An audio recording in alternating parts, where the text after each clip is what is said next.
Hey, what is up, disc golfers? Today on Iceberg TV, I want to talk about this drama from the PDGA right now. They may be about to make a really stupid decision with the rules, and we're just going to start at the top for you guys. We got a question here originally that came from a Reddit user, and then they posted all this information for us on Reddit, so I really appreciate that.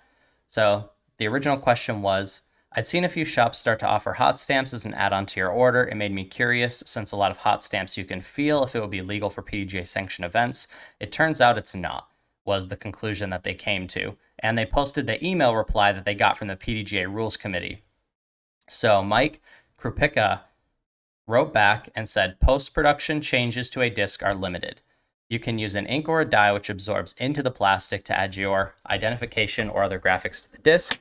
You may not use any techniques which changes the thickness of the plastic at any point or adds a material to the surface of the disc. Hot stamping would be done by someone other than the manufacturer, which would be adding a material of detectable thickness. So I think that's a really terrible take, a terrible way to answer this question.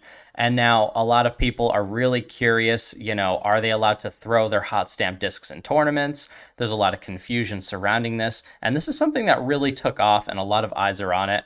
And I just want to give my opinion. And my opinion is that this was a terrible email reply. And this is not something that you can just say in an email response, because most players probably have a hot stamp in their bag. And after this post, people think that some of the discs that they're throwing are illegal. So that's the first problem. The second problem is there are so many really fun and incredible small businesses that rely on hot stamping to, help keep their businesses running. So the first business that I want to talk about is AGL Discs. They're a personal friend of mine. I really like Josh over at AGL. He does a lot to grow the sport of disc golf. They've built an incredible community surrounding AGL discs, and a big part of their business is hot stamping discs. And not only do they help grow the sport of disc golf, they help plant tons of trees. They do a ton of good for the environment.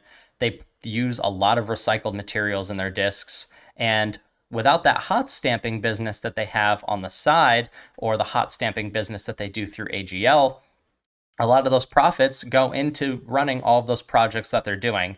And I personally know that, Josh is doing everything he can to grow disc golf, and part of that process is through the hot stamping. Another small business that I really like a lot of their stuff is Disc Golf Bra.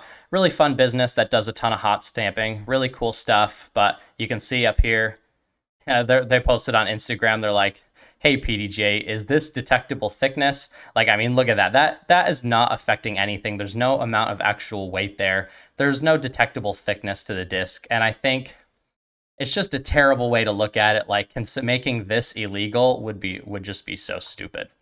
And then the third business, I believe this is Disc Golf Bra and Josh working together.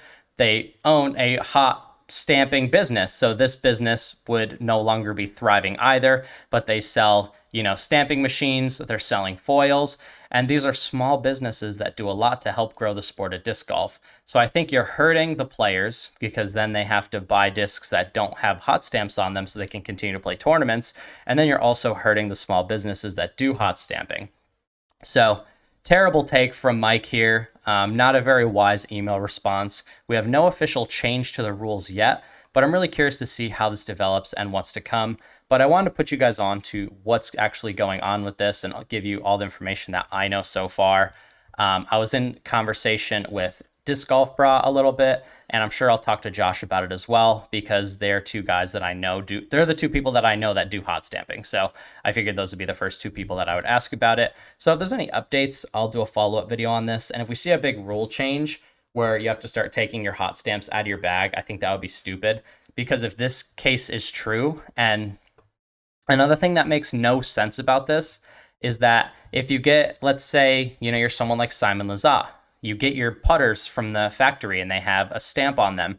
Simon likes to wipe the stamps off of his putters because the sun reflecting off the stamp is distracting while putting.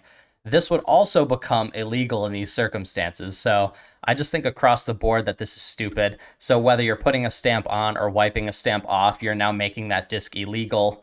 But anyway, comment your thoughts down below. You're watching Iceberg TV. Thank you so much for watching, and take care.